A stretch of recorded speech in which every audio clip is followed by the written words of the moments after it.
प्रचार जारी रखें। पुराने अंधविश्वास और कुसंस्कार जिनकी बुराइयां सब जानते थे, जानबूझकर कायम रखे गए। दलितों, हरिजनों और पिछड़ी जातियों में ज्ञान और शिक्षा के फैलाव पर रोक थी। उन्हें गांव और नगर के समाज से परे रखकर उन पर तरह तरह के अत्याचार किए गए। ब्रिटिश राज और पश्चिमी उदारमतों और बुद्धिवादी विचारों के फैलाव ने जाति प्रथा के सामने नए सवाल पैदा कर दिए थे। इसका नतीजा ये हुआ कि सुधार का आंदोलन जोर पकड़ने लगा। इस आंदोलन की नींव डालने वालों में एक थे पूना के ज्योतिराव फुले, जिन्होंने सन 1873 में सत्य शोधक समाज की स्थापना की, जिसका लक्ष्य था मनुष्य मात्र के बड़प्पन को जात पात के बंधन से दूर रखकर प्रतिष्ठा दिलाना। दादा, बेटे साहब का मकान कौन सा है? यही तो सामने वाला। यही ना?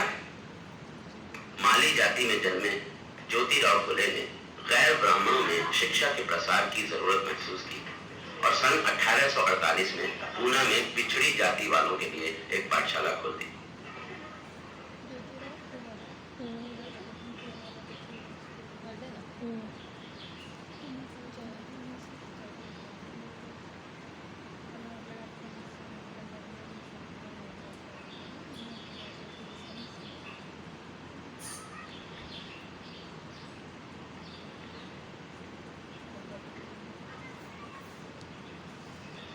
समय हो गया। मेरे विचार में अब और कोई नहीं आएगा।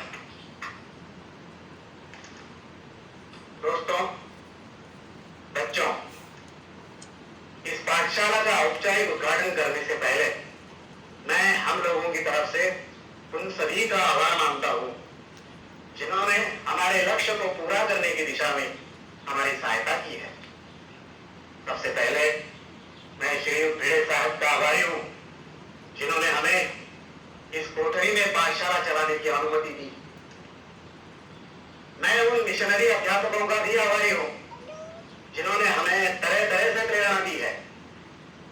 और सबसे अंत में मैं अपने ब्राह्मण मित्रों को धन्यवाद देता हूं जो सनातनी ब्राह्मणों के दबाव में रहते हुए भी हमारे साथ रहे हैं और हमारे उद्देश्य को पूरा करने में मदद दे रहे हैं। अब मैं इस पाठशाला की प्रेरक शक्ति श्री ज्योतिराव फुले से प्रार्थना करता हूं कि वे पाठशाला का उद्घाटन करें।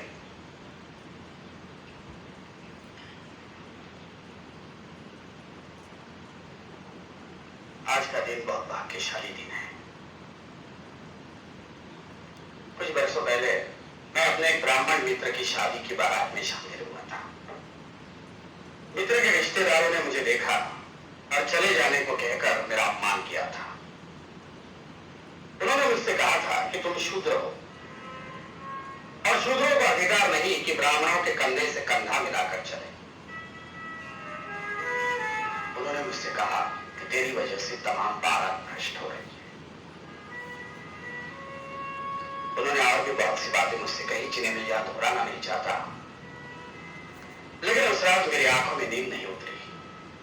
पूरी रात मेरे मन में तरह तरह के सवाल उठते रहे और उसका कोई जवाब मुझे नहीं मिला।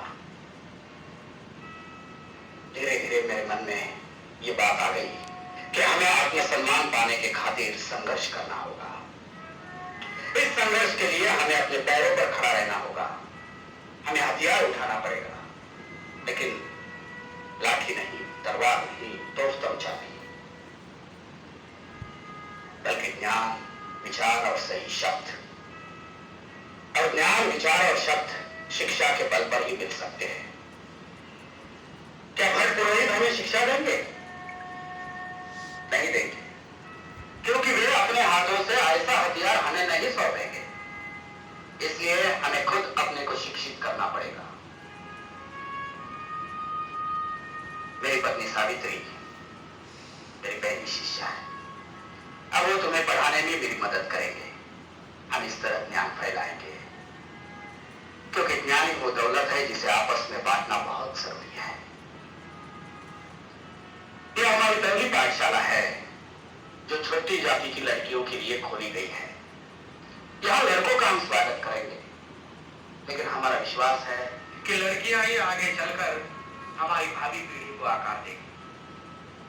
विरोध तो इस काम का होगा ही, लेकिन हमें साहस के साथ काम को आगे बढ़ाना है, क्योंकि हम सही रास्ते पर चल रहे हैं।